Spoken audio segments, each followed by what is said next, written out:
ay magpipray na. Papangunahan po ko kayo sa panalangin.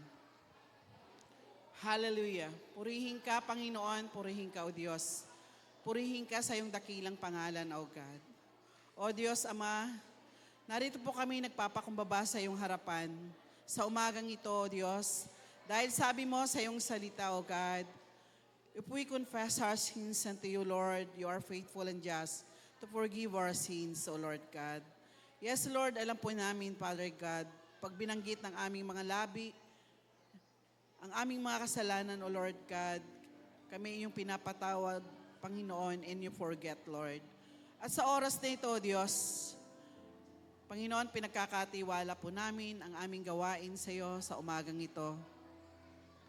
Lord God, i-bless mo po, Diyos, ang bawat nasa pulpito, nakatayo sa pulpitong, O Diyos, Ama, ang aming worship team, Lord God. Ikaw po, Lord, ang patuloy na manguna sa buhay ng bawat isa, O Diyos, Ama, na nakatayo sa harapang ito. Na sa worship team, O Lord God, ikaw po, O Diyos, ang gumabay. Every one of them, Lord, sa bawat instrument na hawak nila, O God. We know, Lord, that is the talent, Father God, that you gave unto them, Lord, to each and every one of them, O God. Bless them, Lord, na sila'y makapag-perform, Panginoon, with all their heart, with all their mind, with all their soul, Lord God, na walang ibang itataas, Panginoon, sa kanilang buhay, kundi ikaw lamang, O Diyos.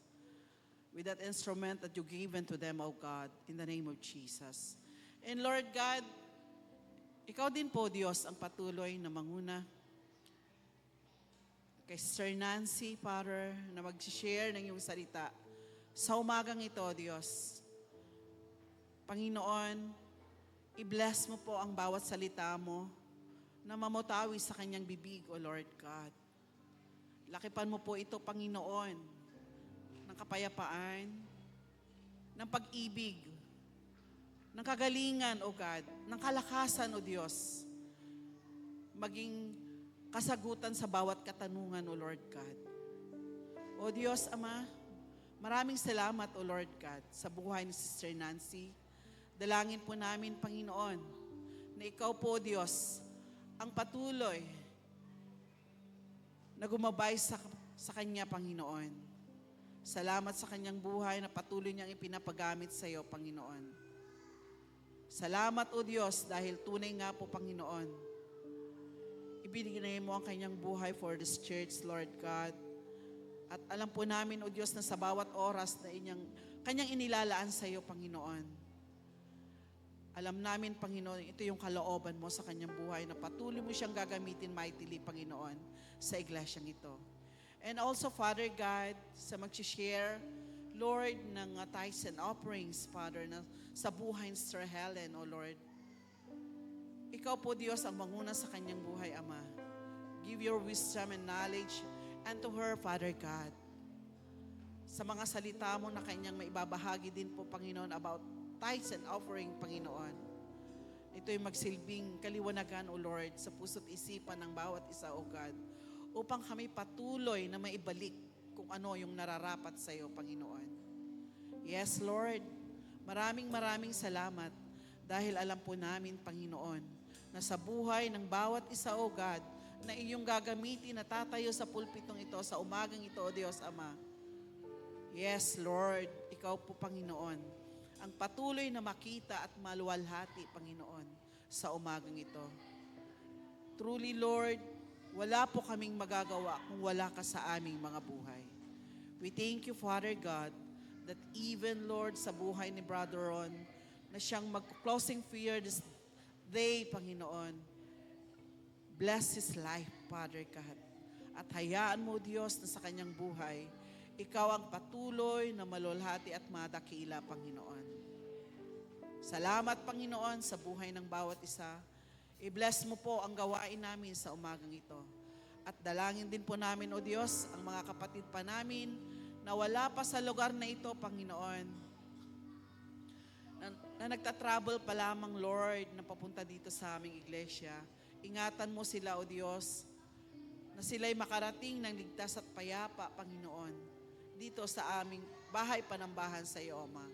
Sa umagang ito, O Diyos, pagpalain mo ang bawat isa na makarinig ng iyong salita, O God. Salamat, Panginoon, dahil alam po namin, kami ay narito, Panginoon, as you said in your words, Father God, in Matthew 6:33, that if we seek first your kingdom, O God, all of those things shall be added unto us. Maraming salamat, O Diyos, sa umagang ito. Ito po ang aming samot dalangin sa pangalan ng inyong buktong na anak na si Jesus. Ang lahat po ay magsabi ng Amen.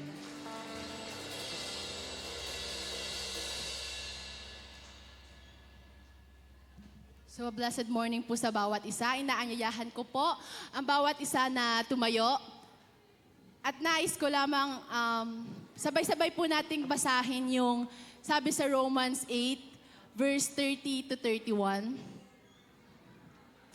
Sabay-sabay po natin siyang basahin.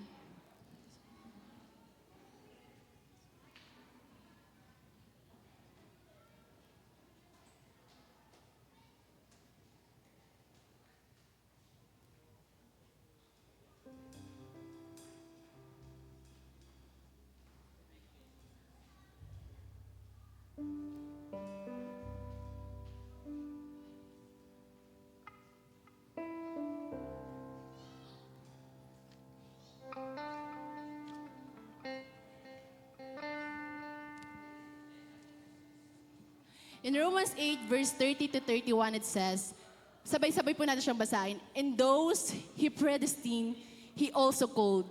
Those He called, He also justified. Those He justified, He also glorified. Sabi sa verse 31, what then shall we say in response to these things? If God is for us, who can be against us? I just want to highlight this part. If God is for us, who can be against us? Di ba po? I just want to remind everyone na if God is for you, nothing can stand against you. Amen po ba? You are not defeated. You are victorious in the name of Jesus. Kaya patuloy po natin siyang purihin. Palakpakan po natin siya at itaas ang kanyang pangalan. Hallelujah.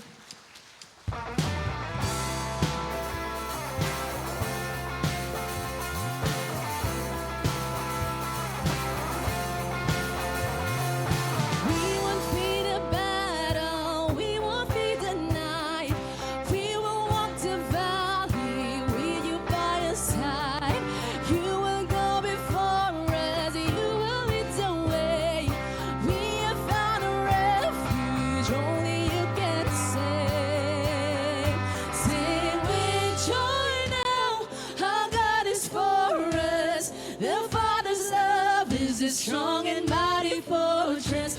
Raise your voice now. No love is greater. Who can stand against us if our God is for us? Even when I stumble, even when I fall, even when I turn back, still your love is sure. You will not abandon. You will not forsake. You will cheer me onward with never-ending grace. Sing with joy now. Our God is for us. The Father's love is the strong and mighty fortress. Raise your voice now. No love is greater. Who can stand against us if our God is for us?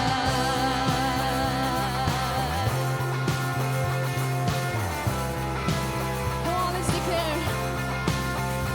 Neither high nor depth can separate us. Hell and death will not defeat us. He who gave His Son to free us holds me in His love. Neither high nor depth can separate us. Hell and death will not defeat us. He who gave His Son to free us holds me in His love. Come on, we sing. Sing with joy now. Our God is for us. The Father's love is as strong and mighty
Jesus.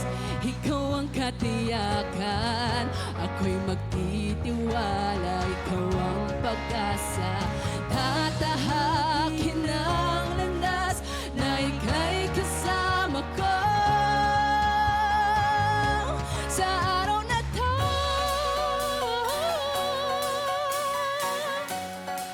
may panibagong sa araw na to.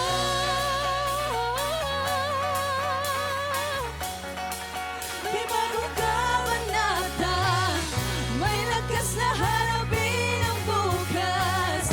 Kabutihan mo'y panghahawakan ko, may panibagong simula.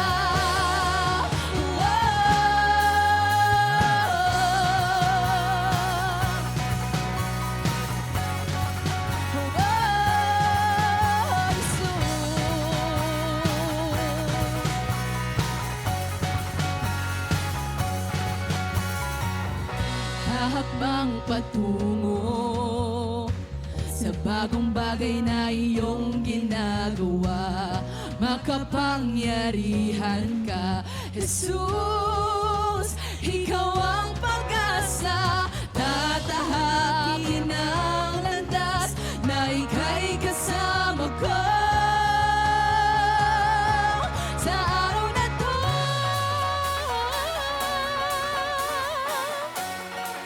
may panibagong sa araw na to.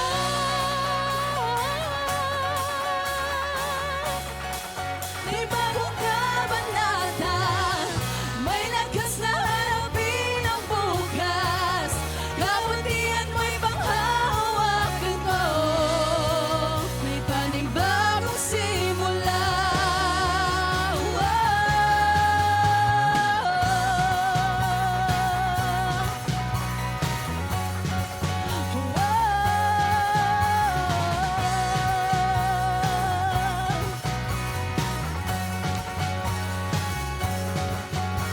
Higit pa sa nalalaman, higit pa sa naiisip, higit pa sa aming hiling, ang kaya mong gawin.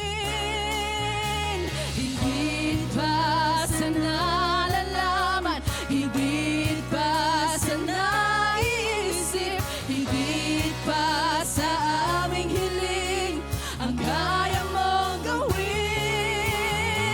Higit pa sa nalalaman, higit pa sa naiisip, higit pa sa aming hiling, ang kaya mong gawin. Ang kaya mong gawin. Sa araw na to,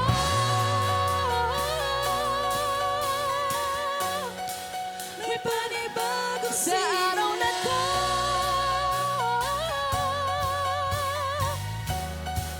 May bagong kabanata, may lakas na harapin ang bukas. Kabutihan mo'y panghahawakan ko, may panibagong simula. Sa araw na to,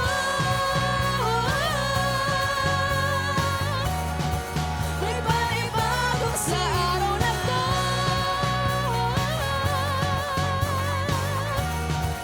May bagong kabanata, may lakas na harapin ang bukas. Kabutihan mo'y panghahawakan ko, may panibagong simula.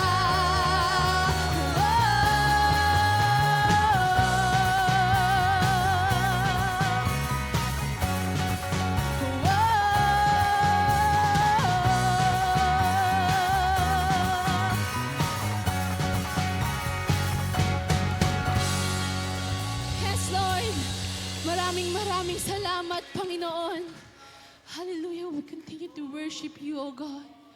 We continue to praise your name, Panginoon. Hallelujah.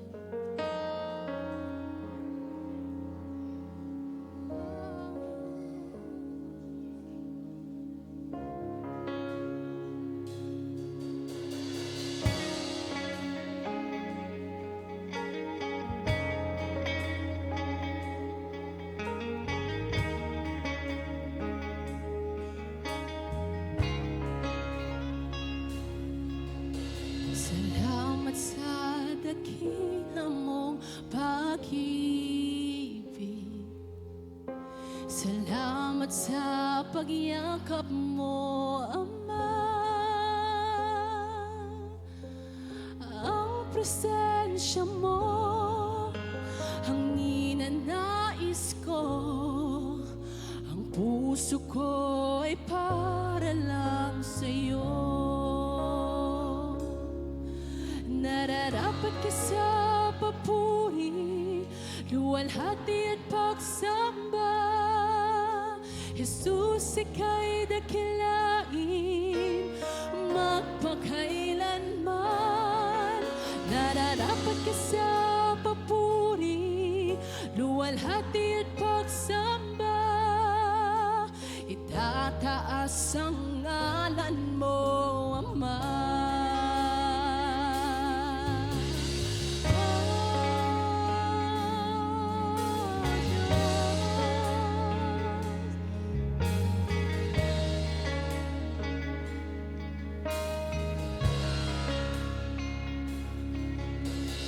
Kailan may hindi ka nagbabago,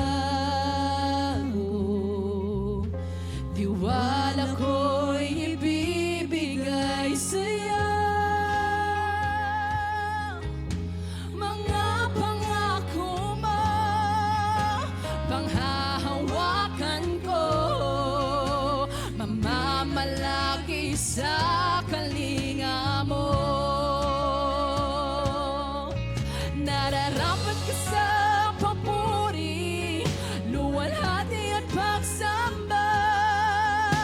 Jesus, ika'y dakilain, magpakailanman. Nararapat ka sa papuri, luwalhati at pagsamba.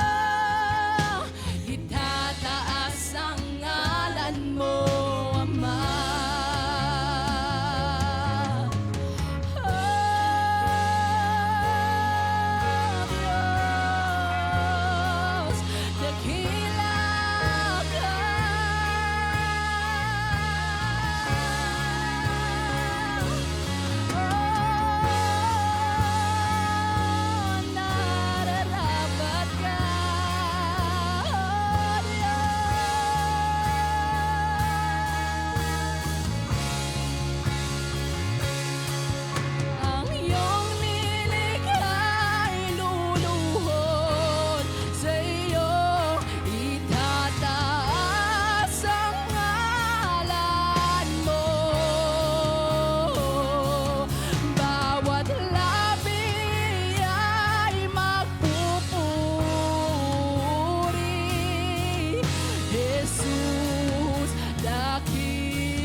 tinataas ka namin, Panginoon.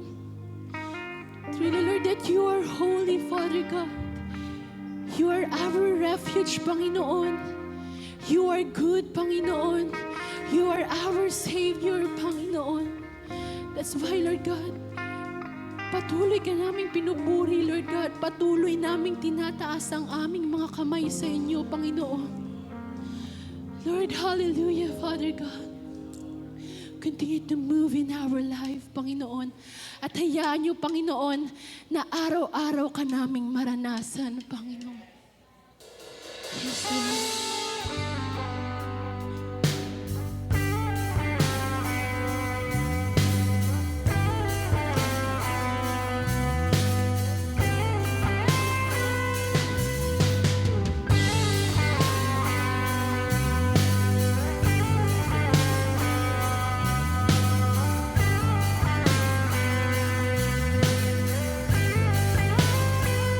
I am an instrument of exaltation,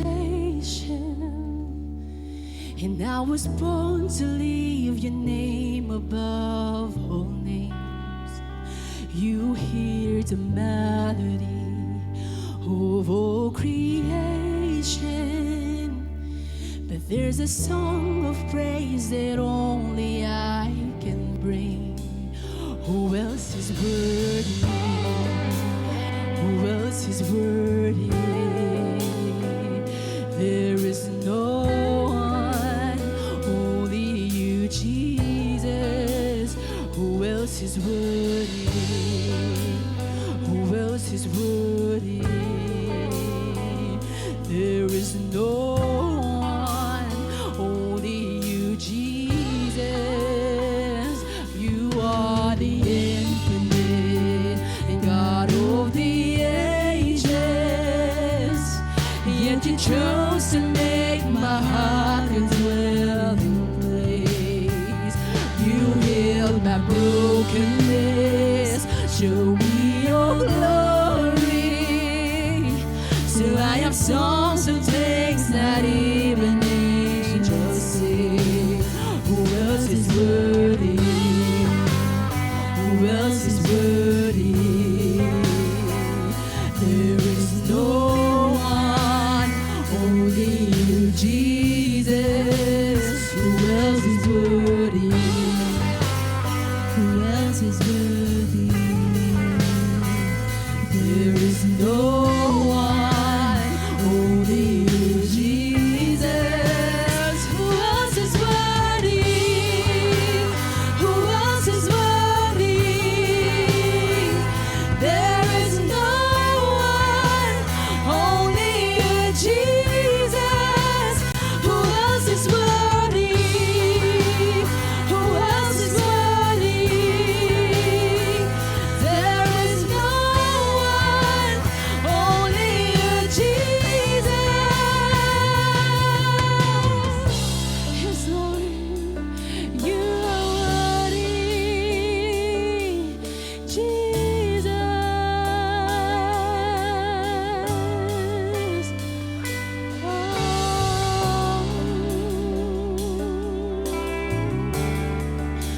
Yes, Lord, you are worthy. Come on, let's sing this song.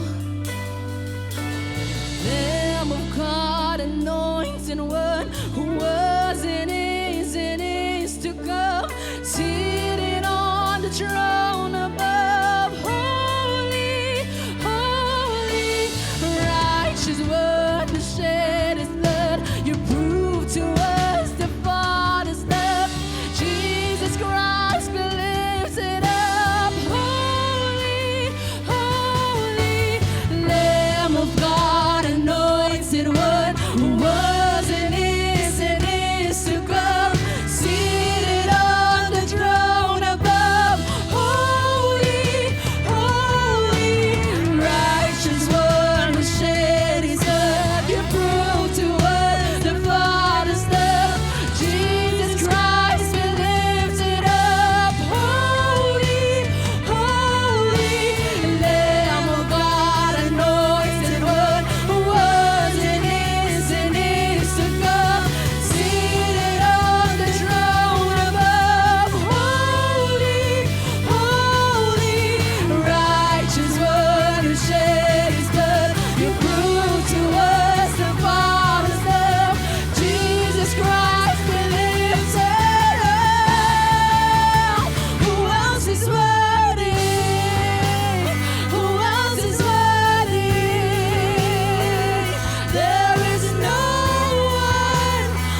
else is worthy?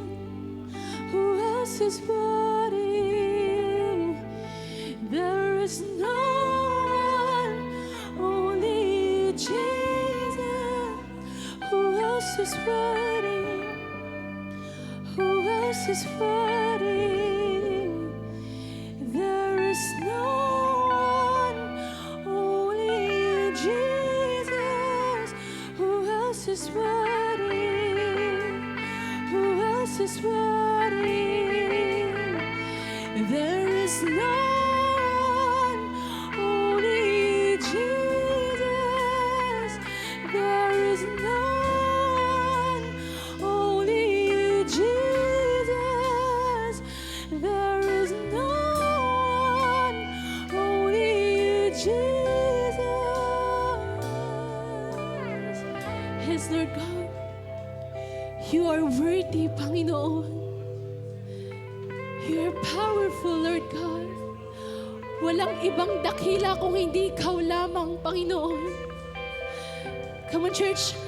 Itaas natin yung ating mga kamay sa Diyos. Itaas natin ang ating kamay para sa Panginoon. Lord, you are holy, Father God. You are glorious, Panginoon. Truly, Lord, Panginoon, na-deserve mo, Panginoon, ng lahat ng papuri, Father God. Lord, I know, Father God, na may mga pagkukulang kami, Lord. But Lord, thank you so much, Panginoon. Maraming salamat, Lord. Kasi patuloy nyo kaming minamahal. Patuloy nyong pinaparanas sa amin, Panginoon, ang inyong kabutihan, Lord God. Truly, Lord, that you are holy, Father God. Come on, church, sabihin natin sa Panginoon ang nais nating sabihin. Lord, you are powerful, Panginoon. Hallelujah, Lord. Maraming salamat, Panginoon. We lift everything to you, Panginoon. Maraming salamat sa buhay namin. Maraming salamat sa pag-ibig niyo sa amin. Maraming salamat, Panginoon, sa kabutihan niyo sa amin, sa kadakilaan niyo sa amin, Panginoon. Maraming salamat, Lord, sa pagsama niyo sa amin mula noon, Panginoon, hanggang ngayon, Panginoon. Maraming salamat. Hallelujah, Lord. Come on. Patuloy natin katayin ito. Who else is worthy? Who else is worthy? There is no one, only you, Jesus. Who else is worthy? Who else is worthy? There is no one, only you, Jesus. Who else is worthy? Who else is worthy? There is no one, only you, Jesus. There is no one, only you, Jesus. There is no one, only you, Jesus. Yes, Lord. Sa inyo ang papuri, Panginoon. Salamat, Panginoon. Salamat, Lord God, sapagkat hindi nyo kami iniwan kailanman. Salamat, Panginoon, that truly, Lord, na ikaw yung nag-a-anoint sa bawat isa sa amin, Panginoon. Salamat sa paggamit nyo sa buhay namin, Panginoon.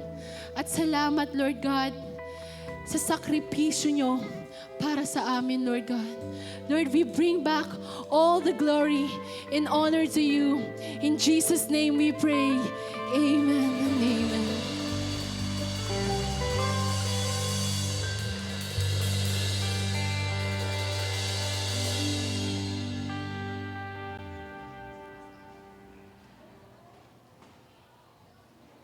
Amen. Isang mapagpalang umaga po sa bawat isa sa atin. Good morning po. Okay, so nakakatuwa, no? Marami tayo ngayon. Pwede ba nating ngitian yung ating katabi? Yung ating nasa kaliwat kanan, sabihin natin, kapatid, masaya ako. Nandito ka. Okay. So parang may nakita din ako ng mga bagong mukha today. So yung mga ngayon lang po naka-attend, you are very much welcome po sa church na ito. Tunay nga po na wala kaming ibang itinataas, kundi ang pangalan lamang ng Panginoong Yesus. Amen? So wala ka sa papurit, pasalamat sa ating Diyos na buhay. Okay. Handa na ba tayo makinig sa ating mga announcement? Sabihin nga natin, handa na ako makinig. Okay, siyempre ang ating announcement. Una, yung ating everyday prayer.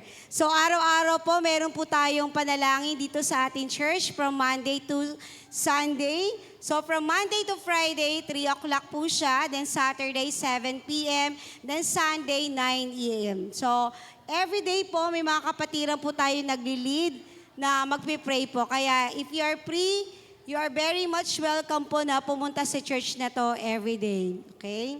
Then pangalawa po, andyan pa sa ating mga announcement. Yung pangalawa, yung ating online corporate prayer.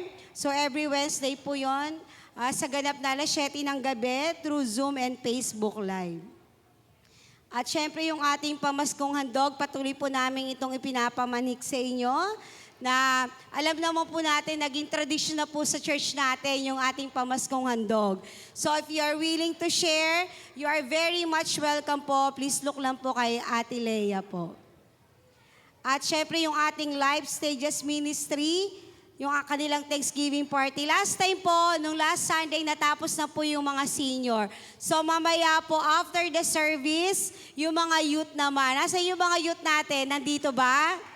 Wow, excited na sila. So, after the service, yung mga youth po ang inyong Thanksgiving party. Then sa November 30, yung men's ministry. December 7, women's ministry. December 14, singles ministry. December 21, Kids Connect. Kasabay po ng ating Christmas party po. At yung youth fellowship po every fourth Sunday of the month. At this coming November 30 po, 2025, so anniversary po ng Mother Church, ng Free Mission Philippines. So 42nd anniversary po nila. Kung gusto po ninyong sumama, pwede po kayong magpalista lang kay Sister Gina. Kung sino po yung may mga sasakyan at gusto niyo pong mag-join sa anniversary po ng Free Mission, you are very much welcome po na mapagamit po yung sasakyan ninyo. So, magpalista lang po yung mga gusto pong sumama po. So, sa November 30 po yun, sa ganap na alas 3 ng hapon hanggang alas 6 po ng gabi. Doon po yun sa may GMA Cavite po. Ang yung Mother Church sa Free Mission Philippines. At good news po sa bawat isa. So, kanina lang to sinabi, meron pong pre-registration of PhilHealth ng Yakap. Yeah, if you are PhilHealth member, hindi na po tayo mahirapan, magkakaroon po tayo ng pre-registration dito po sa church. Pero to be announced pa po kung kailan po yon. So abangan nyo po sa GC natin kung kailan po yung pre-registration. Okay? So if you are member ng PhilHealth po, ito po yung mga benefits na makukuha po ninyo, yung pre-consultation, laboratory or test, and 20K na medicine approved by PhilHealth. So, kagaya po na sinabi ko, yung registration po ay to be announced po sa GC. Para dito na lang po kayo pupunta sa church para magpa-register. Okay? Dinala na po dito sa atin para hindi po kayo mahirapan. At yung huli po nating announcement, mamaya po magkakaroon tayo ng special offering po para po sa ating kapatid na si Brother Willie. Ngayon po ay nasa piling na po ng Panginoon. Whatever amount po that we share for them, na maipadama po natin yung pagmamahal po natin sa kanila. So, yun lamang po yung ating mga announcement. Muli magandang umaga. Tawagin po natin si Sister Helen para po sa ating pagbibigay.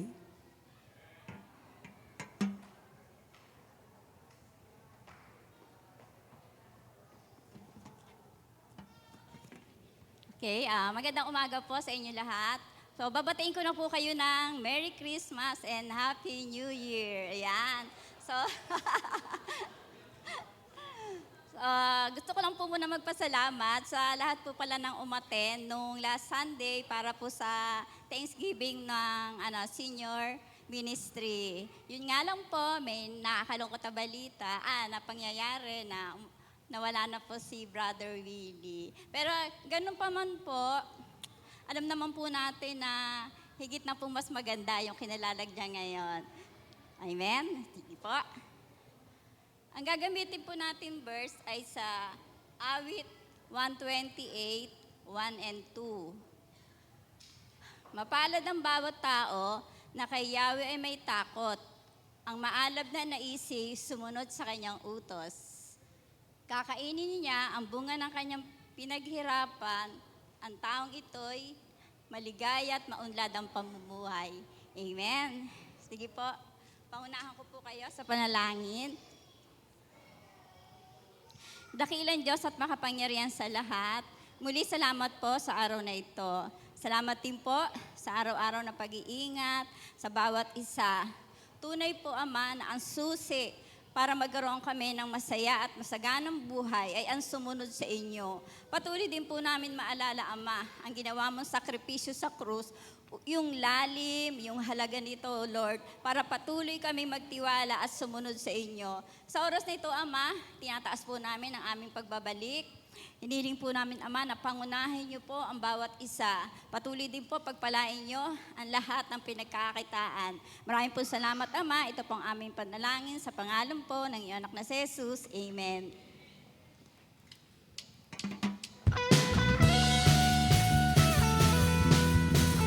So come on, church, tumayo po tayong lahat. Let's praise the Lord through this song.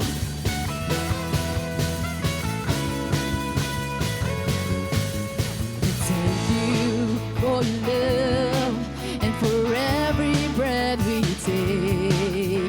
But thank you for your grace and the blessings that you give.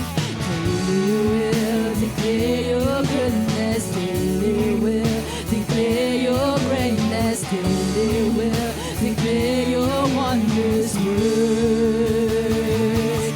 We give thanks to the one who gave it all, to the one who saved us from our sin. We give thanks to the one who brought us out from the darkness to the light. Oh God, we give thanks. Oh, oh, oh, oh, oh,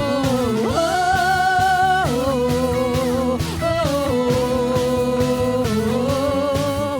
We thank you for the peace that overcomes our fears. We thank you for the power to live in victory.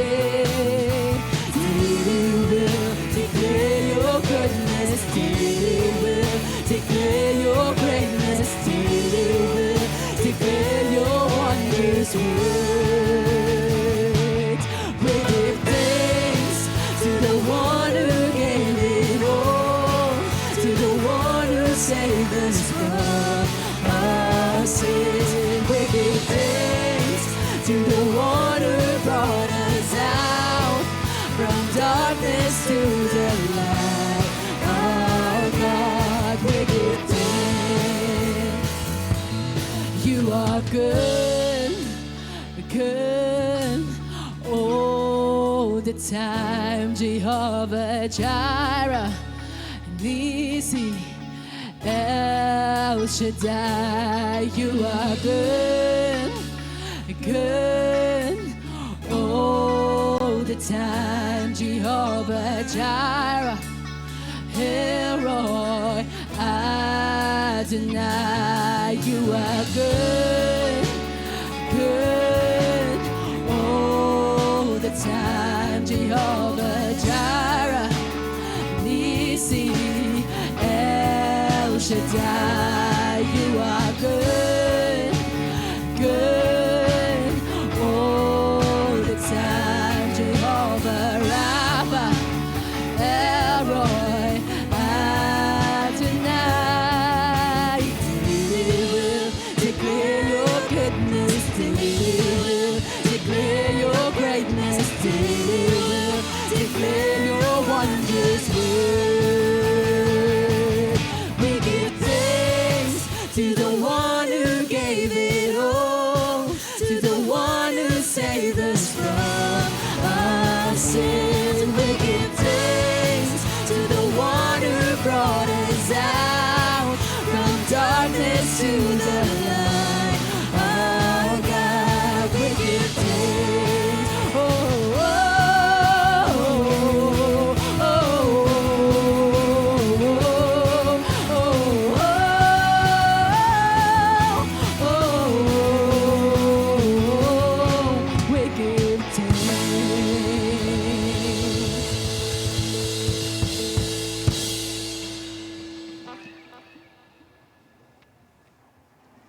Hello, hello.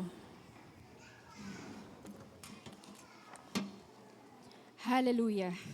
Yan. Praise God, no?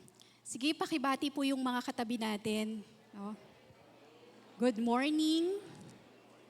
No? And I'm blessed sa presence mo, no? It's important that we say that to each other. Tama po na ang presensya ng bawat isa ay nagkokos sa atin ng pagpapala. Okay. Sige, before we start, maikli lang po yung verses na pag-aaralan natin today. Kaya mabilis tayong matatapos. Tama po ba? Sige, I would like to invite everyone in reverence of the Word of God. No? We will be reading from Hebrews chapter 4, verses 14 to 16. Sige po, pwede po ba tayong tumayo bilang paggalang sa salita ng Diyos? Okay. So I will be reading from the version on New King James Version, and this is what the the Word of God says. Seeing then that we have a great high priest who has passed through the heavens, Jesus, the Son of God, let us hold fast our confession. For we do not have a high priest who cannot sympathize with our weaknesses, but was in all points tempted as we are, yet without sin. Let us therefore come boldly to the throne of grace, that we may obtain mercy and find grace to help in time of need. Hallelujah. Lord, maraming salamat, Panginoon. Thank you for the truthfulness of your word. Maraming salamat, Lord, that your word will help us, especially in times of need, in times of worry, in times of doubt, Panginoon. And as we study your word, may we come to know you more and experience you more in our lives, Lord God. We pray for more of your presence, less of us this morning. Sa pangalan ni Jesus. Amen and amen. Sige po, pwede na po tayong umupo.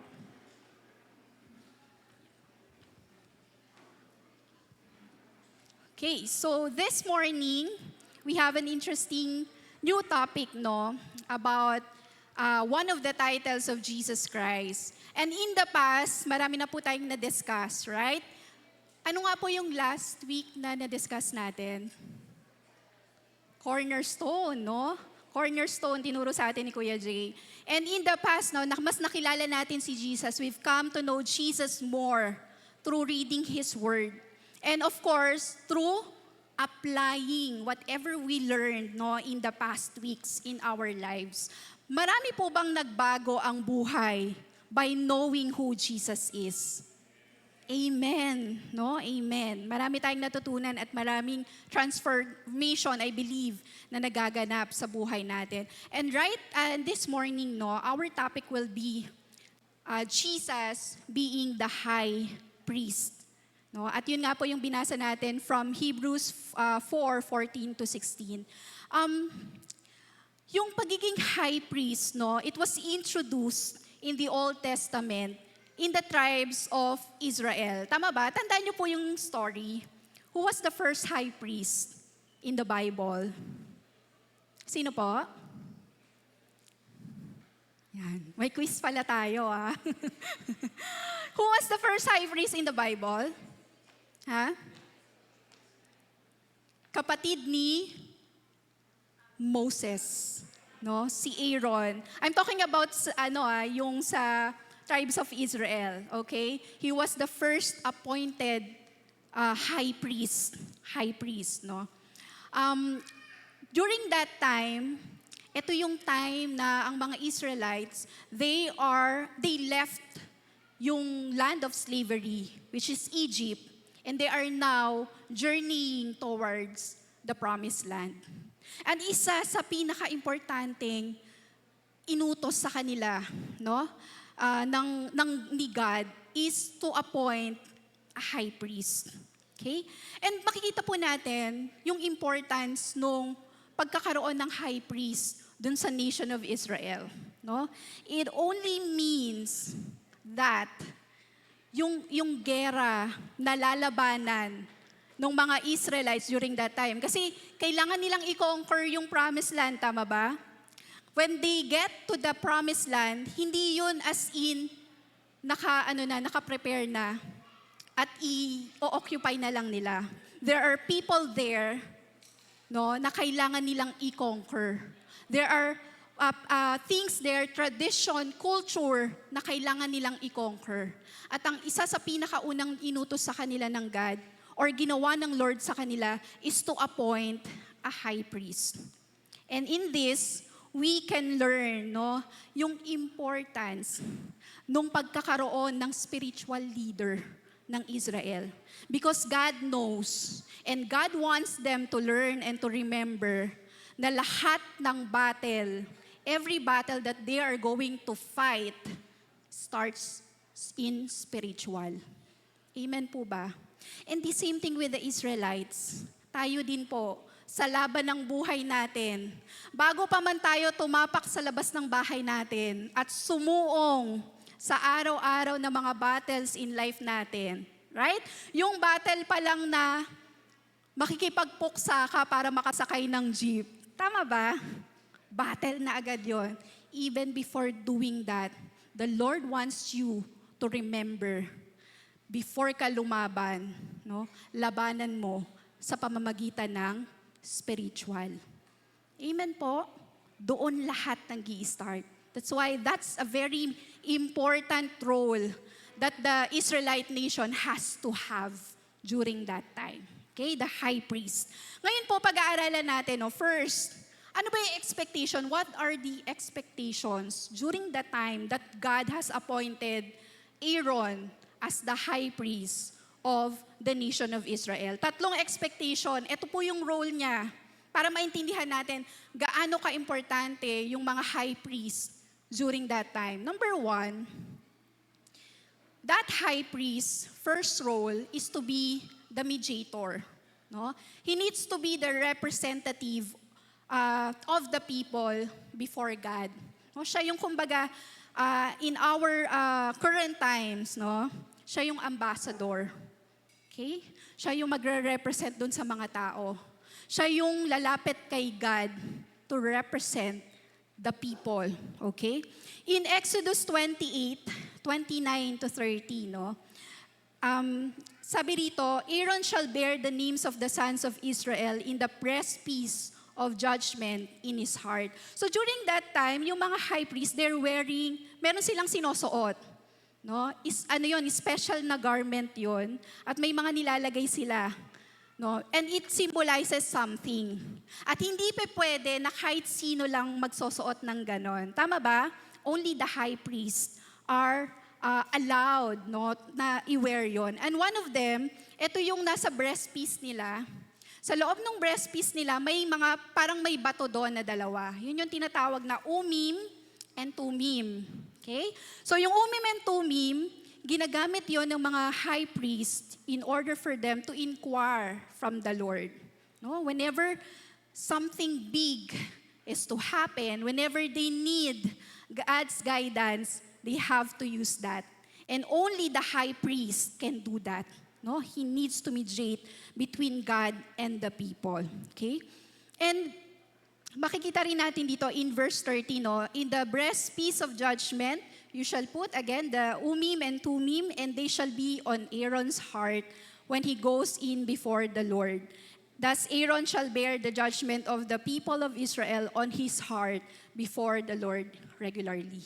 So the role of the high priest is a serious role. Tama ba? Mabigat. Mabigat yung role niya. Lahat ng burden ng mga tao during that time, kailangan niyang dalhin sa puso niya. Tama ba? Sino po dito yung mga cell group leader dito sa church? May see your hands. Wala ba? Nahihiya lang, no? So for example na lang si Pastor Chris, no? Every time that a church member has a problem, ang unang pupuntahan si Pastor Chris. Tama ba? Pastor, no, pa-pray naman po. No, I need your prayer. I need po your help on this, no? So imagine yung burden na need na dalhin ni pastor for every one of us. Kasi lahat tayo mag-open up sa Kanya. Tama ba? And during that time, si Aaron, siya yung may ganung task. Mabigat. Mabigat, right? He needs to be the mediator. That's why, ang expectation, if you will be the mediator, dapat ikaw ang nangunguna din when it comes to being holy. Amen po ba? No? Si Aaron in the past, when we read through the Old Testament, makikita natin kung paano siya nag-fail. Hindi lang once, hindi lang twice, paulit-ulit. No? And that's also the reason why the failure of the high priest in the Old Testament, that's the reason why God saw the need for the great high priest.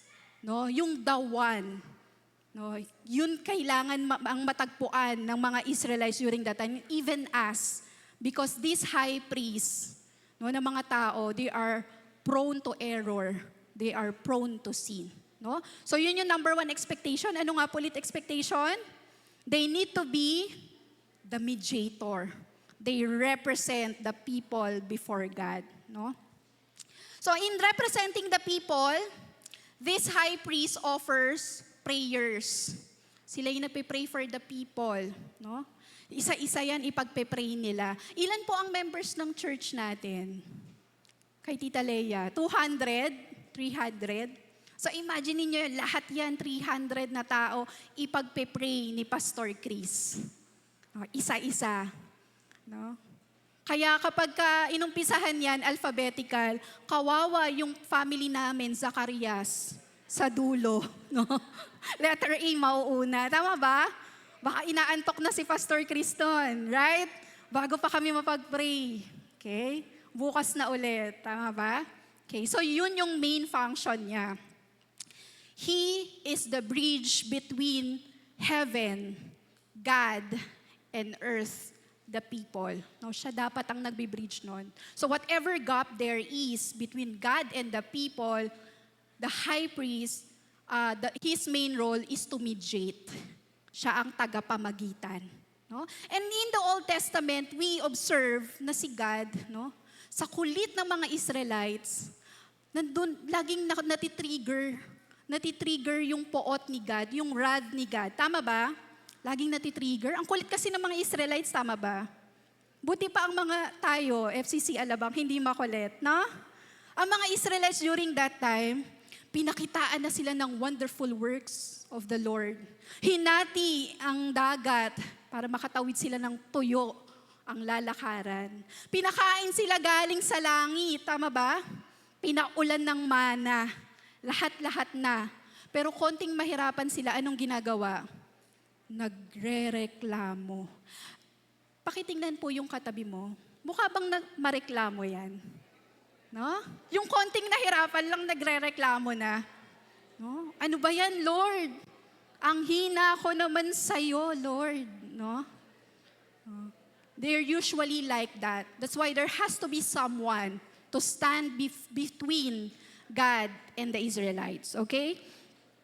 And as we go along in this lesson, we will realize that Jesus is the ultimate mediator. Those high priests who failed, Jesus was the only one who was able to fulfill the role. Okay? Pangalawang role, second role of the high priest, no? He offers sacrifice. In Hebrews 9:12, sabi rito, with his own blood, not the blood of goats and calves, he entered the most holy place once for all time and secured our redemption forever. Okay?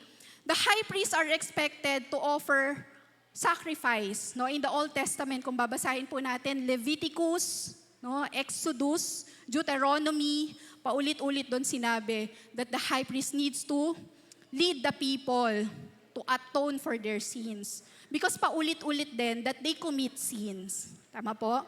Ang problema dyan, when the high priest go to the holies of holy, ito yung nasa pinakaloob ng kanilang tabernacle, he has to cleanse himself. Ibig sabihin, he is not exempted in committing sin. Unfortunately. No, unfortunately. Imagine mo manghihiram ka kunwari, mangungutang ka sa bangko. Okay, mangungutang ka sa bangko at kailangan mo ng guarantor. Yung guarantor mo na yun yung, di ba, titingnan ng bangko, okay ba yung credibility nitong guarantor na to? Kaso yung nakuha mong guarantor, mas marami pa palang utang kesa sa'yo. Sa tingin mo ba i-approve ng bank yon? Hindi. No? So yun din in the same way, no? Yung mga high priest during that time, sila ang mangunguna sa pag-a-atone ng sin. Pero first, they also have to atone for their own sins. And they have to do it continuously and repeatedly. Every year, paulit-ulit. So ang ibig lang sabihin nito, when they do that, instead of realizing na the Lord has been gracious. The Lord has been forgiving. Tama ba? Kasi paulit-ulit kang pinapatawad eh. Anong naging impact nung paulit-ulit nilang pagsasacrifice? Nung mga offerings? Paulit-ulit din na nire-remind sa kanila na sila ay makasalanan. And that's the problem with that. No, when you are repeatedly being reminded that you are not enough, that you are sinful, that you keeps on disappointing God, paulit-ulit, parang hindi ka na makabangon. Tama ba? Yung mga bata, pag sinasabi natin, laging negative yung maririnig nila sa mga parents. Yun yung nagiging identity nila. Tama ba? Pag sinabi mo doon sa anak mo na, ikaw ang kulit-kulit mo talaga, ang tigas talaga ng ulo mo. No? Lagi ka na lang ganyan. Pag paulit-ulit na ganon, yung mga bata, hanggang paglaki nila, naka-mindset, nakatatak sa isip nila, hindi na sila magbabago. Because paulit-ulit yun, nire-remind sa kanila. And that's the problem with that. No? Repeatedly atoning for their sins will not resolve yung problema ng kasalanan. That's why ultimately, God has this plan. Now, once and for all, He has to conquer sin and death. Amen po ba? Amen. Okay. So,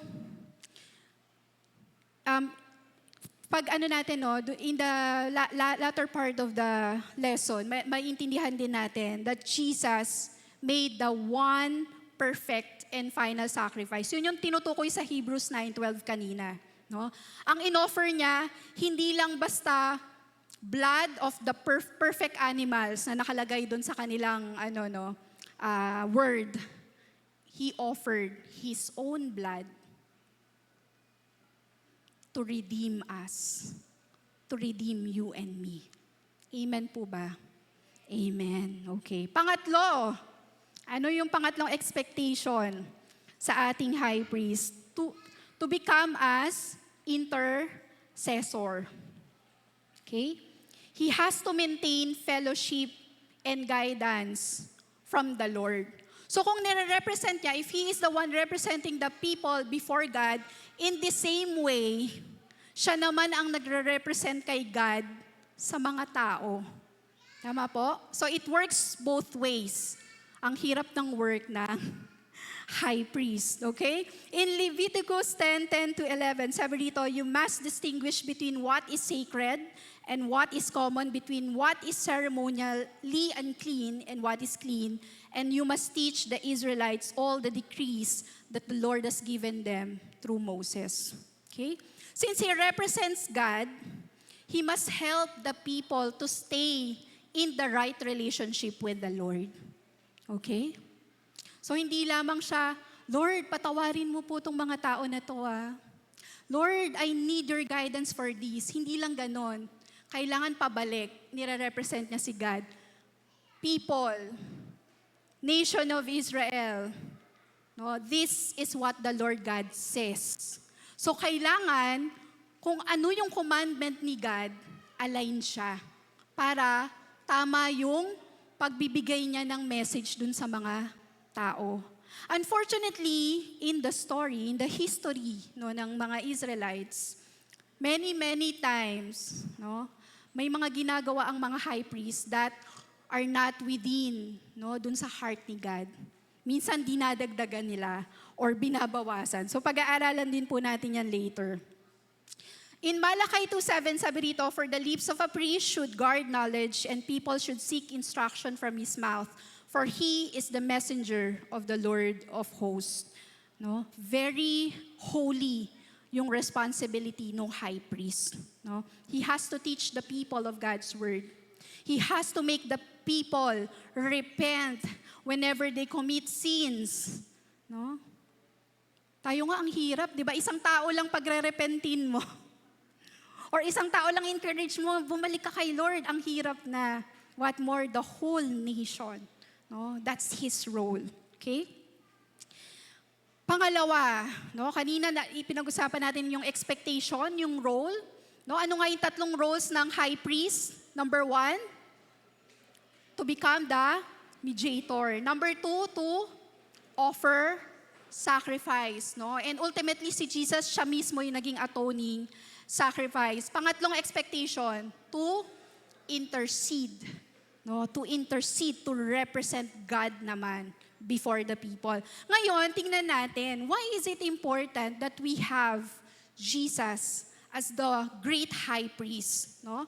The only reason for that, again, yung na-mention natin kanina, because this high priest, paulit-ulit silang nagfe-fail. Paulit-ulit. Okay? At yung pagiging high priest during that time, namamana po, may lineage yan sa Israel. No? Ano pong tribe yung appointed na high priest? Levites, no? Mga Levites. Okay? Sila yung appointed na high priest. So si Aaron, ang susunod sa kanya, yung mga anak niya. Alam niyo po ba yung story? Yung dalawang anak niya, because of failure, no, in the task na nabanggit natin, yung tatlong task na yon, yung dalawang anak niya namatay. Alam niyo yung story? No? And that is how serious God is in terms of that role. No, let's talk about some failures ng mga high priests during that time. First, failure to obey God completely and accurately. You know, when in terms of obedience, when we obey God, we have to obey Him 100%. Ibig sabihin, lahat ng sinabi niya, 100% all the time. May isa kang beses na hindi mag-follow, mag-obey, disobedience po yun. And during that time, no, nung time nila Moses and ni Aaron, no, there was this story, no, in the Bible. Tandaan niyo po yung nangyari dun sa Meribah. Familiar kayo doon sa nangyari doon sa Meribah? During that time, yung mga Israelites, nauhaw sila. Disyerto, no? Nauhaw. Wala namang 7-Eleven during that time, no? So anong ginawa ng mga Israelites? Instead na mag-pray, Lord, you provided for everything that we need. We know kaya mong magbigay ng tubig to satisfy our thirst. Anong ginawa nila? Nag-grumble. Moses, kaya mo ba kami dinala dito in the desert only to kill us? Sana pala iniwan mo na lang kami sa Egypt. At least doon nakakainom kami 8 glasses a day, mineral pa. No? Yun ang sabi ng mga Israelites. So si Aaron and Moses during that time, nag-pray sila kay Lord, Lord, ang kulit talaga ng mga Israelites na to. Ano yung gagawin namin? Okay? So ang sabi ng Lord sa kanya, okay, you see this stone? May stone doon. No? Sabi ni God, speak to the stone and water will flow out of it. So anong utos sa kanila? Speak. Speak to the stone. Si Moses, naiintindihan ko siya. Ang kulit kasi talaga no? Nagpe-pray sila, ang ingay pa din ng paligid niya. Nagre-reklamo pa rin. Moses, ang tagal mo naman mag-pray. Uhaw na kami. Sa galit ni Moses, anong ginawa niya? Hinampas. Very good, no? Alam niyo yung story. Hinampas niya. And water came flowing out of it. No? Okay lang ba yon? Hinampas, nagkaroon naman ng tubig, na-satisfy naman yung mga tao. Unfortunately, sa Lord, that's a sign of disobedience. Why? Because they did not follow God's word completely and accurately. No? And because of that, alam niyo ba ang naging effect nun? Moses and Aaron are forbidden to enter the promised land. They were forbidden because of that one incident. Naisip niyo ba, si Moses naman yung naghampas nun, Lord no? Kung ako si Aaron, magre-reklamo ko kay Lord. Tama ba? Lord, it's Moses. It is his fault. Bakit pati ako damay? Right? Bakit ako damay? No? But in actual, yung role ni Aaron during that time, it's a serious role. Hindi niya ginampanan yung role niya. He became passive on his role. No? Hinayaan niya lang yung kapatid niya. And even afterwards, hindi niya ni-rebuke si Moses. Walang narinig sa kanya. At paulit-ulit na ganun yung nangyari even before. No? Aaron has the tendency to be pressured by the people. Remember the golden calf?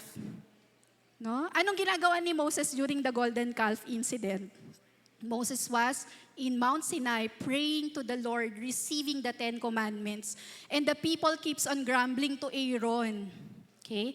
Si Aaron siguro maikli ang PC niya, no? Kaya nakaka-relate nga ako kay Aaron, Lord. Parang nakaka-relate ako kay Aaron, right? Kasi maikli ang PC ni Aaron. Okay? So during that time, ang kulit ng mga tao, bigyan mo kami ng Diyos na sasambahin namin. Total si Moses, hindi namin alam kung ano nang nangyari sa kanya. Anong ginawa ni Aaron?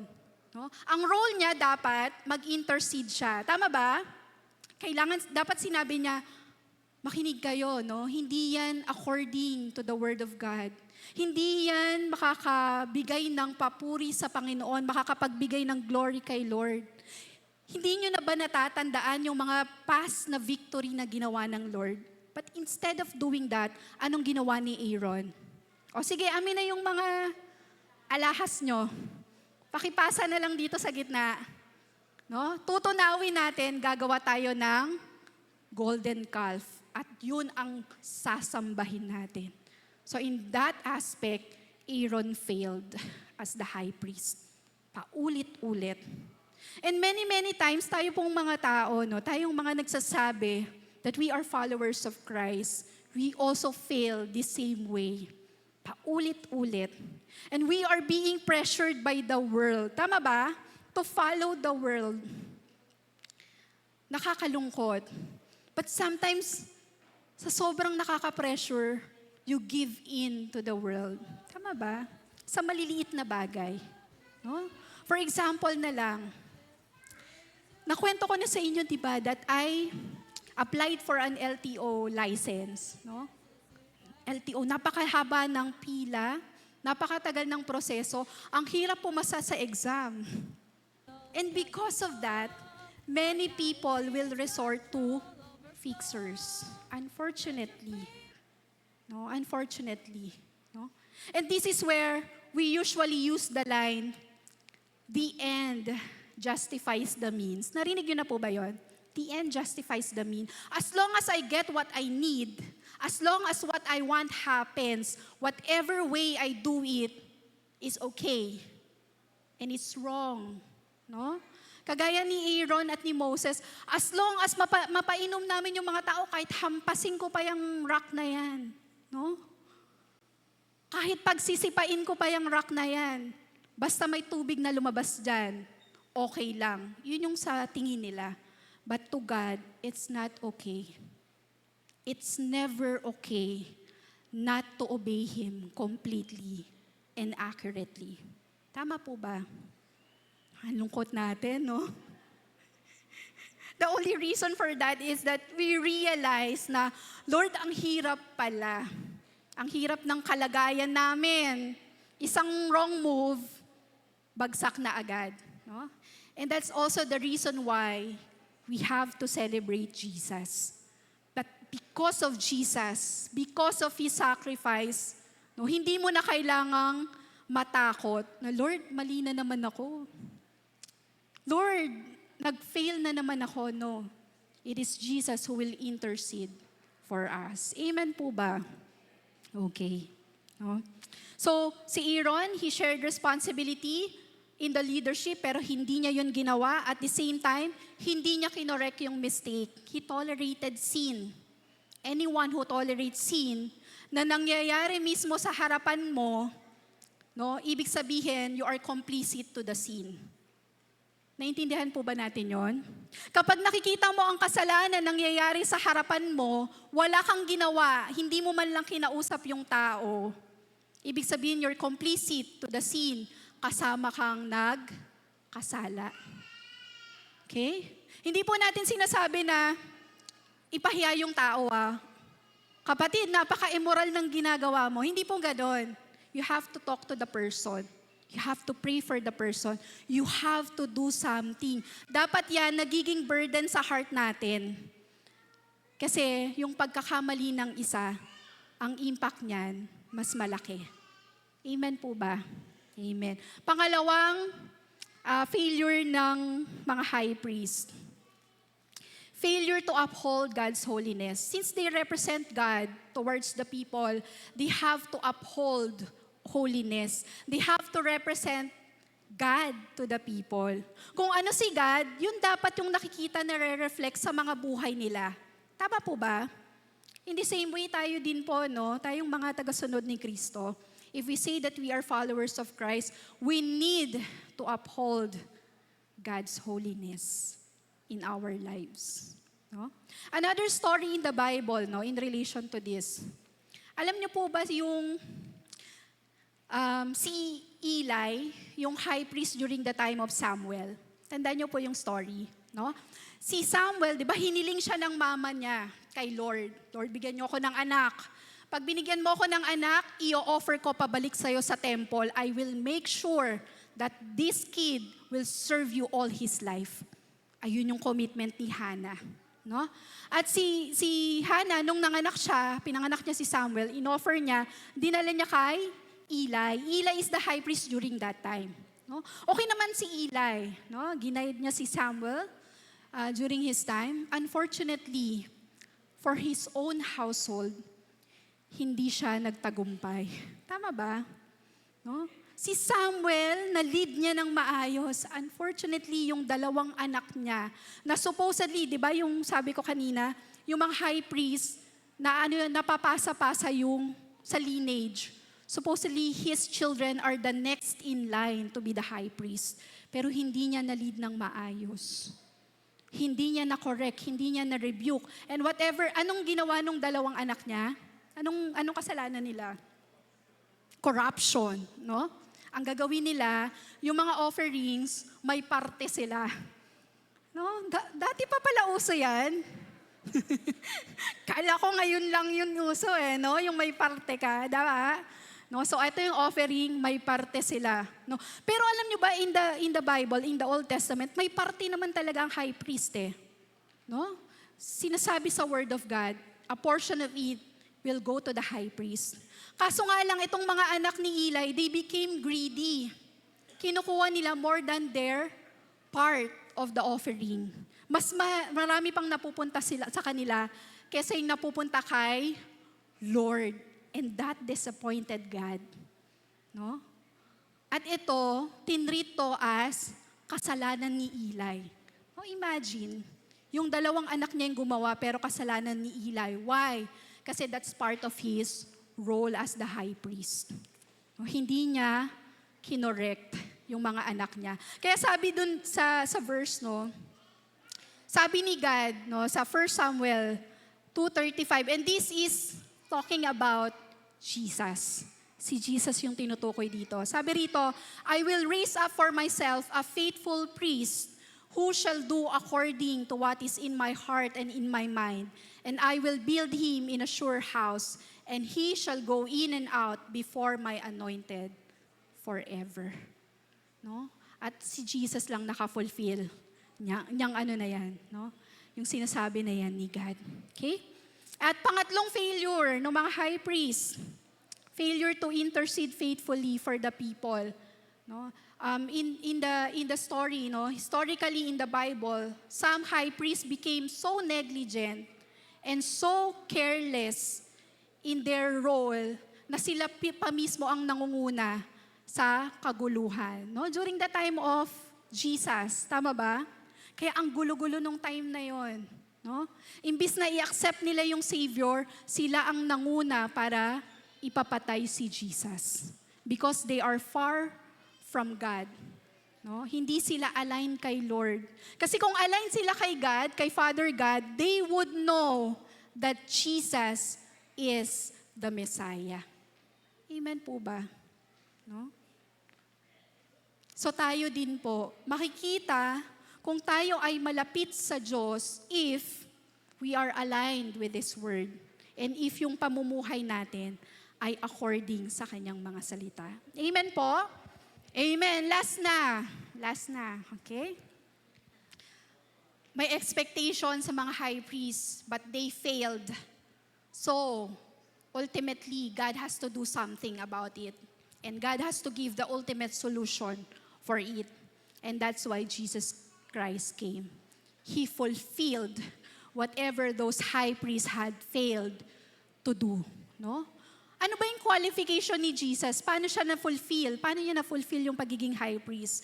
Number one, let's look at his position. In Hebrews 4:14, sabi rito, "Since then we have a great high priest who has passed through the heavens, Jesus, the Son of God, let us hold fast our confession." No? Number one, we look at his identity. Sino ba si Jesus? No? Whenever we go to somewhere, no, for example, magpupunta ka sa isang lugar o pupunta ka outside the country, ang lagi pong hahanapin, ID. Tama ba? Yung mga seniors dito, laging hinihinga ng ID. No? Kasi hindi mga mukhang senior. No? Pag nanghihingi ng discount, mayroon po bang seniors discount? Ay, may ano po ako, senior po ako, manghingi ako ng discount. Patingin po ng ID, ma'am or sir, hindi po kayo mukhang senior. No? That's why ID or identification is important. And who is Jesus? Ano ba yung identification niya? Sabi sa verse, He is the Son of God. Siya lang naman ang anak ng Diyos. No? Siya lang ang anak ng Diyos. Siya lang yung may ganong status. At tayo, bilang tagasunod, di ba, tinuro na sa atin to ni Kuya Jay last time, no? Being the Son of God, tayo din, na-adapt tayo doon sa family ni God because of Jesus. Him being the Son of God. Okay? And that's His identity. Pangalawa, anong authority meron siya? The high priest in the Old Testament, they have to go through the temple, the tabernacle, di ba? Yung physical na man-made na tabernacle. But Jesus is the only one who passed through the heavens. Siya lang yung galing doon. At bumaba dito para i-save ka, i-save ako. No? And that's His identity. No? And that's His qualification to become the great high priest. Amen po ba? Amen. Okay. So pangalawa, tingnan natin yung compassion or yung ano yung ginagawa ni Jesus no bilang high priest. In Hebrews 4:15 sabi rito, "For we do not have a high priest who is unable to sympathize with our weaknesses, but one who in every aspect has been tempted as we are, yet without sin." Jesus is God. Alam naman po natin yon, right? He doesn't need to be man or to go here on earth. No? Hindi niya yun kailangan gawin. But ginawa niya pa din. Ginawa niya pa din. Why? Because He wants to understand you. He wants to experience what you experience. He wants to know kung yung gravity ng temptation so that He could save you from it. Amen po ba? No? Siya lang yung gumawa nun. Okay? Kailangan niyang intindihin. No? Alam niyo po ba sa office namin, mayroon kaming kausap lagi no, na tao sa ibang team. Paulit-ulit na nagkakamali ng report na sinasubmit sa amin. Ulit-ulit, no? Every time magsasubmit, sasabihin namin, mali po ito po gawin nyo. Tapos pag submit niya, nung susunod na time na magsasubmit siya, mali ulit. So ultimately, ang ginawa namin, tawagin natin yung tao, pakita natin kung paano ginagawa. No, pakita natin. Ganito po yan gawin. Ito po dapat, para hindi nyo po makakalimutan, ganito yung gagawin nyo. No? Spiritually, ganun din. Si Jesus, si God, hindi niya lang basta sinabi sa'yo, you can overcome sin. Kaya mo yan. Sagot kita. Tama ba? He actually demonstrated it when Jesus died on the cross. Amen po. He showed us the way. Amen po ba? Amen. Okay? And that's Jesus' compassion for us. No? He understands our weaknesses because He personally encountered it. Siya mismo na-experience niya yun eh. Yung pinaghihirapan mo or yung kinakahirap ng loob mo, no, na nakaskip ka ng breakfast, kaya iniisip mo na, ano kayang lunch namin later? No? Ang hirap naman. Ang haba ng preaching ni Ate Nancy. Okay? Napagdaanan niya ni Jesus, si Jesus nga 40 days pa eh. Tama ba? He went through that to understand you and to make you see that you can overcome because Jesus overcame. Amen po ba? Amen. Okay. He was tempted, yet without sin. Alam niya yung bigat ng temptation. No? Yung mga favorite sin natin, alam niya yan, napagdaanan niya yan. Personally, face-to-face, nakaharap niya yung devil. Si Satan, tinem siya face-to-face. Alam niya kung gaano kahirap. Pero alam niya rin that he can overcome. And he overcame, and he did that, and he showed us. No? That's why, wala nang reason para tayo pa ay mabuhay sa kasalanan. No? Wala nang reason. Pakisabi sa katabi mo, wala nang reason. Wala nang reason. Jesus overcame sin so that you could also overcome sin. Amen po? Last na lang. His invitation. No? In Hebrews 4:16, sabi rito, because of that, no, we understand that Jesus is our great high priest, no, who understands us, who overcame sin. Therefore, He invites us to do the same. No? First, He invites us to hold firmly to the faith we profess. No? Sabi rito in Hebrews 4:14, no? Let us hold firmly to the faith we profess. Hindi madali. Jesus knows that. Yung faith natin, from time to time, itetest yan. Tama ba? Itetest yan paulit-ulit para lahat ng mga bagay na nakakahinder for you to grow in your faith, mawala yan. At all that is left is you and your faith before the Lord. No? Kung yung faith mo nilalagay mo sa iyong bank account, sa iyong profession, sa iyong itsura, no? Lahat yan kayang tanggalin ng Lord so that you will only have your faith with you before God. No? Tatanggalin ng Lord lahat. Okay? And ito yung sinasabi. Alam niyo ba yung line na kapit sa matatag? Nung college po kami, yung mga classmates namin, lagi tong bukang bibig, kapit sa matatag. Ibig sabihin, tumabi ka dun sa pinakamagaling. Every time na mag-e-exam, lagi nilang binubulong, kapit sa matatag, no? Titingin sa buong classroom, tatabi dun sa pinakamagagaling, kokopyahan, no? Kapit sa matatag. Pero tayo po, bilang mga Kristiyano, yung kapit sa matatag, this also holds true for us. Right? We hold dun sa hindi magigiba ng kahit anumang gawin ng enemy. Amen po ba? Remember our lesson last week, the cornerstone. Kahit anong earthquake, hindi magigiba. Kahit anong hirap ng laban, hindi matitibag. Kasi doon tayo kumakapit sa matatag. Yeah? Amen. Okay. So right now, no, we need to stay steadfast in our faith in the Lord, no? We don't need to waver in life because we have Jesus, no? We have Jesus as our high priest. Pangalawa, we need to draw near to God with confidence. Kailangan lagi kang nakadikit kay Lord, no? Di ba mahilig tayo mga Pinoy dun sa padrino system? Padrino, no? Lapitan mo nga si kapatid na ganito, may kakilala yan sa loob ng ano. Tama ba? No? Tayo, instead na yun yung tingnan natin, ang padrino nating tinitingnan dapat si Jesus. No? People, yung mga padrino na tinitingnan natin dito sa mundo, they can fail and they will fail. I assure you. No? But Jesus will never fail us. No? Jesus will never fail us. So dun tayo kumapit kay Jesus. Siya lang yung kakapitan natin na hindi magwe-waver, hindi magfe-fail. Amen po?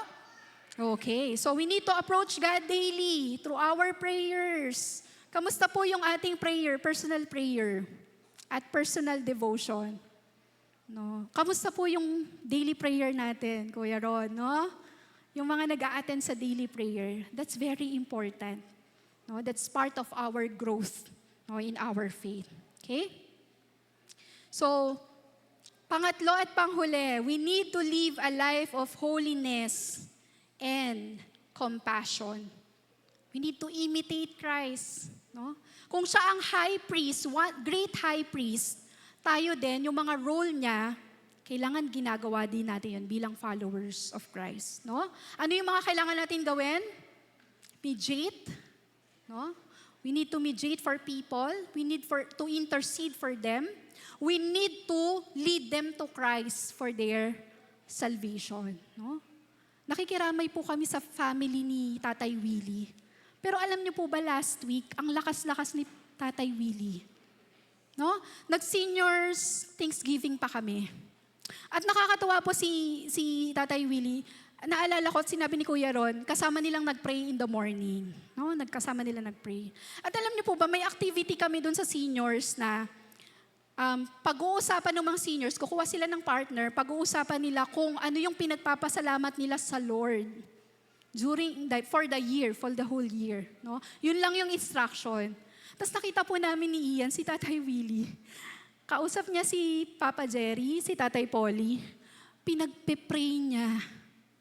Imagine that, no? Sa huling pagkakataon, no? Sa mga huling araw, he still did what God wants him to do until that time na tinawag siya ng Lord. Amen po ba? And I hope every one of us do the same. No? Let's do whatever God has called us to do until our very last breath. Amen po? Amen. Nakakatuwa. At hindi niya siguro alam ano yung impact noon, pinag-pray niya lang naman, pero nakakatuwa. I know it has impact kay Papa Jerry, kay Tatay Polly. No? And it has impact to every one of us na na-experience na ipag-pray ni Tatay Willie. Okay? We need to pursue holiness. Not out of fear, hindi dahil natatakot ka for the judgment, but because you are grateful and thankful for the Lord. Amen po ba? Amen. Last na lang. Ate Nasi, last na. Pakita nga natin yung picture. Na ano ba natin yung picture dyan? Ayan. Kilala niyo po ba yan? Hindi ko po tatay yan, ha? Kung ano tatay ko, no? Yan po si RM, no? Si RM, Ramon Magsaysay. Kilalang kilala po si Ramon Magsaysay during his time as the champion of the masses. No? Nung kanyang pagiging presidente. Nung na-appoint na-elect si Ramon Magsaysay bilang presidente, dati ang tawag sa Malacanang Palace. Malacanang Palace. Nung time niya, pinatanggal niya yung word na palace. Ang liit naman nun, Ate Nancy. Ang liit lang nung nagawa niya, no? Pinatanggal niya yung palace. Pero may implication po yun. Anong implication nun? Yung word na palace, it speaks about royalty, prestige. Ibig sabihin, ang makakapasok lang sa Malacanang Palace, yung may sinasabi. Yung dikit sa presidente. Tama po ba? Yung personally in-invite ng presidente. Okay? Si Ramon Magsaysay, he opened Malacanang to the public. That's why he was called the champion of the masses. Anyone now can go to Malacanang every week. Kahit mag-picnic kayo sa harapan ng Malacanang, walang problema. He opened it to the public. And that's why people appreciated him. And he became the champion of the masses. Spiritually, if we will look at this, Jesus had made a way for us. He opened the way for us to enjoy, hindi lang tong mundo na to, but to enjoy, yung presence ni God. He opened heaven for us. He invited us. Hindi na lang ngayon kailangan mong lumapit sa mga high priest para ikaw ay mapag-pray. You can actually directly go to God. Pray to Him directly. Raise to Him your concerns, your worry. Hindi mo na kailangan magpadrino. Jesus has opened the way for you. Amen po ba? Amen. And I hope tayo rin po, tayo ay maging instrument. Bilang tayo ay nakareceive kay Kristo, bilang Diyos at tagapagligtas natin ng buhay natin na to, tayo rin po ay maging channel for other people to feel that they are welcome doon sa heaven. They are welcome doon sa kingdom ni God. Yun lamang po, sige po tayo po ay mag-pray. Hallelujah. Sige po. Yes, Lord, praise your name, God. Lord, maraming salamat, O God, sa kabutihan mo. Lord, truly, we are amazed, Lord God, of what you did for us through Jesus Christ. Lord, maraming salamat that ultimately, you solve our problems in terms of sin and death, Lord God. Thank you for the sacrifice of Jesus on the cross so that we can live freely, Lord God, in our life here on earth and even our life in heaven. Maraming salamat, Panginoon, for showing us the way and making the way for us, making the impossible possible through Jesus. Maraming salamat, Lord, for Jesus, for interceding for us, for representing us to Father God. Lord, for mediating for us, Panginoon, sa lahat ng mga ginagawa namin, O God, sa lahat ng mga concerns, ng mga worries namin sa mundo. Panginoon, tulungan mo kami na mas magtiwala sa inyo, O God. Tulungan nyo kami, Lord, na whatever we learned this morning, Panginoon, ay may apply po namin sa aming mga buhay. At Lord, bigyan nyo kami ng maraming pagkakataon na magagawa rin po namin na ma-share ang kabutihan at karunungan at katapatan at pag-ibig ninyo sa mga taong hindi pa nakakakilala kay Kristo. Lord, until our last breath, we want to honor you. We want to do according to your will. Lord, maraming salamat po sa inyo po namin pinagkakatiwala ang umagang ito sa pangalan ni Jesus. Amen and amen.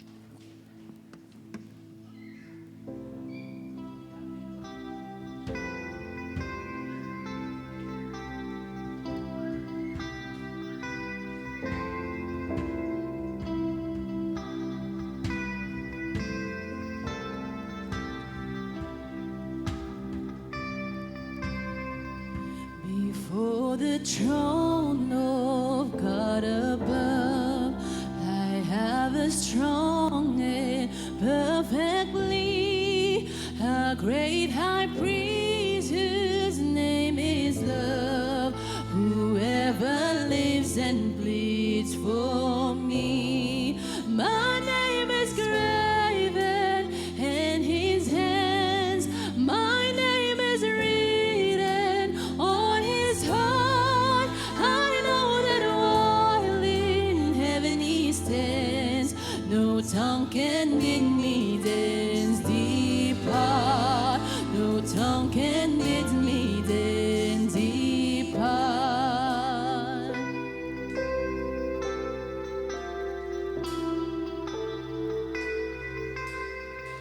When Satan tempts me to despair and tells me of the guilt within, upward I look and see him there, who made an end to all my sin. Because this sinless Savior died, my sinful soul is counted free. For God's justice satisfied to look on him and pardon me. To look on him and pardon me.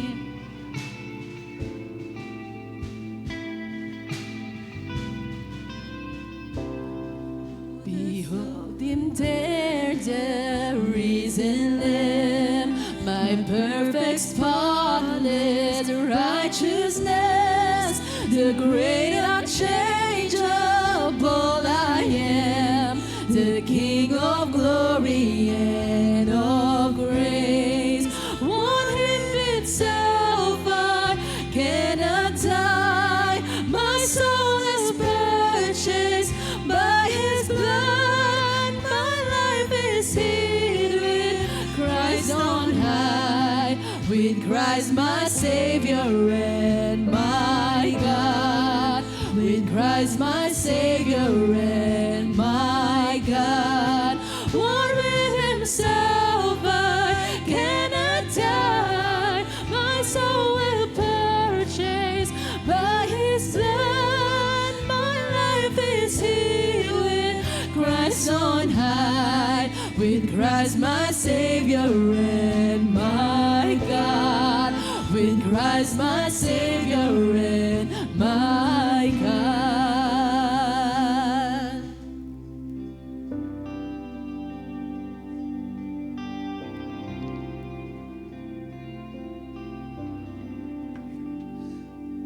Sa mapagpalang umaga po sa bawat sa atin, isang palakpak po para sa Diyos na buhay. Purihin po ang Diyos sa umaga pong ito sa buhay po ng bawat sa atin. At syempre, sa nagbahagi po ng salita ng ating Diyos, kay Sir Nancy, maraming salamat po. Tandaan po natin, yung binahagi po ni Sir Nancy, Jesus is our High Priest. Ang Diyos, ang ating Panginoong Yesus, ang ating High Priest. At sinabi po ni Sir Nancy, bilang High Priest po natin, siya po yung intercessor po natin, siya po yung mediator po natin, siya rin po yung nag-aatone na mga kasalanan po natin. May tanong po ako sa inyo, hindi nyo kailangan itaas yung kamay po ninyo kung sakali man. Nagkaroon ba naman ng kaso ang sino man po sa atin? Nagkaroon na po kayo ng chance na makasuhan? Kung hindi man, purihin ng Diyos at sana hindi po kayo makasuhan. Pero doon sa mga nakasuhan, sino ang kailangan po nyong hanapin? Sino po? Abogado. Kailangan po ninyo ng abogado dahil doon po sa korte, hindi po kayo pwedeng humarap po roon na wala po kayong sariling abogado. Hindi ko po pinopromote yung sarili ko. Hindi po ako tumatanggap. Sensya na. But at any rate, kapag may kaso po, ang kakailanganin po natin yung abogado. Dahil yung abogado, siya po yung mediator po natin doon sa korte, siya po yung intercessor po natin, siya yung magre-represent sa bawat sino man na may kaso doon sa korte po na yon. Hindi po yung tatanggapin ng korte na mag-isa mo lang at sasabihin mo, Your Honor, ako po yung kinasuhan at nandito po ako, etc. etc. Ang tanong na kagad sa iyo ng korte, ng judge, sino ang nagre-represent sa iyo? Sino ang abogado mo? Alam po ba ninyo, day and night, Revelations 12:10, there's an accuser sa bawat isa po sa atin, going to the court, to the throne of grace ng Diyos. At sinasabi niya, itong anak mong ito, makasalanan yan. Alam mo ba, kahapon pa lang, kung ano-anong ginawa niyan, nanguha yan, nangupit yan. Itong anak mong ito, sinungaling yan. At wala po siyang ginawa, day and night, is to accuse the brethren, to accuse you and me. sa harap ng Diyos. Noong mga unang panahon, kailangan po natin ng high priest, yung binabanggit po ni Sister Nancy. Sila po yung lalapit sa Diyos, sasabihin niya, please, have mercy on my brother, my sister. Subalit, kagaya po na sinasabi po ni Sister Nancy po sa atin, hindi na po natin kailangan po yon ng abogado pagharap sa Diyos. Ang kailangan lang po natin ang ating Panginoong Hesukristo. Isang palakpak po para sa Diyos na buhay. Hindi natin kailangan lumapit kung kani-kanino sapagkat Jesus the High Priest, siya po yung priest po natin. He paid for our sins. He became the sacrifice. At ang bawat sa po sa atin ngayon, anytime po, pwede po tayong lumapit po sa Kanya. Pwede po nating sabihin sa Kanya, kung may day and night na nag-accuse po sa atin, there's day and night who is interceding for you and me. Kaya ang kailangan po natin ngayon, lumapit palagi sa ating Diyos because He is our high priest. Ang kailangan po natin ngayon, sabihin po sa Kanya, kaya iniimbitan po namin kayo araw-araw po, nananalangin po tayo rito. Be an intercessor, be an advocate, be the one who will pray for each of our brethren. Amen ho ba? Amen. Supurihin po ang Diyos sa Kanyang ginawa po sa atin.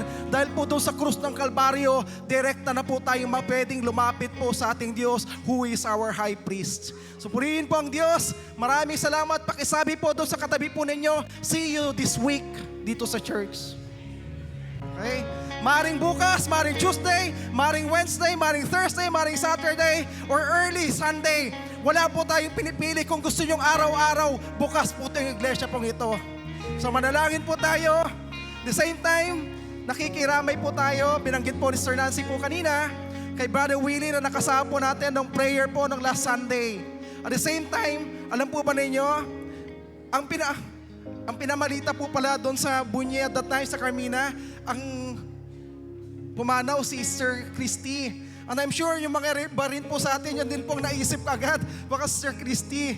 Pero Sister Christy po, ever since nung kasama ko po yan, si kami na Sir Barbie, mga original po na mga intercessors. Kaya nagpapasalamat po tayo Sir Dory, Sir Christy na hanggang ngayon, at pati si Brother Willie, regular din pong nanalangin. Kaya ang panawagan po natin sa bawat sa po sa atin, samahan niyo po kami na ni Pastor Chris, na manalangin po, bawat sa po sa atin, manalangin po tayo sa ating Diyos. Ganyan din, binanggit na po kanina, whatever amount na pwede po nating ibigay, alam po ninyo, nakakataba po ng puso, yung sabihin po natin, nakikiramay po ako. Nakakataba po ng puso, kasama po ninyo yung panalangin ko. Nakakataba po ng puso yung pumasyal. Pero maliban po doon, mas makatataba po, hindi lang po ng puso po nila at makakaluwag po sa kanila kung meron din po tayong may abot. Kahit anong amount po yon, it doesn't matter. Ang mahalaga na ipahayag din po natin yung ating pakikiramay po sa kanila. Maliban hindi lang po sa salita, kundi po doon sa kakayanan na meron po tayo. Manalangin po tayo. Salamat Panginoon sa iyong biyaya sa bawat sa po sa amin. Salamat sa mga salita na narinig po namin. Maraming salamat sapagkat ginamit niyo po Sir Nancy upang higit po namin maintindihan ang mga salita po ninyo kung sino po kayo. Salamat because you are high priest. You are intercessor, you are mediator. Kayo po ang atoning sacrifice ng mga kasalanan na nagawa po namin. And every day may nag-a-accuse po sa amin. Subalit salamat sapagkat kayo po inandyan at sinasabi po ninyo, this is my son. Huwag niyang tingnan kung ano niyang pagkakasala, kundi ang titingnan po ng Diyos yung aming relasyon na mayroon po kami sa inyo. Salamat Panginoon sa mga salitang ito na narinig po namin. Hayaan po ninyo na ito'y patuloy na mag-encourage at mag-inspire sa buhay ng bawat isa sa amin. Hinihiling din po namin ang bawat isa ay patuloy po na mag-participate sa panalangin dito po sa iglesia. Hayaan po ninyo na ang bawat isa po sa amin, we will also spend our time, give our time sa inyo, kasama po ng mga kapatid po namin sa pananalangin. Salamat din Panginoon sa lahat po ng ginamit po ninyo dito sa harapan.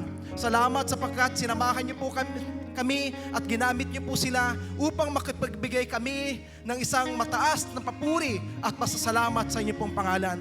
Maraming salamat sa mga kapatid po namin na nandito ngayon. Hindi po namin alam kung ano po yung mga pinagdaraanan ng sino man. Ano po yung laban na mayroon po kami. Subalit salamat sapagkat nandyan po kayo na patuloy na nag-intercede sa amin at nakikinig sa aming mga panalangin.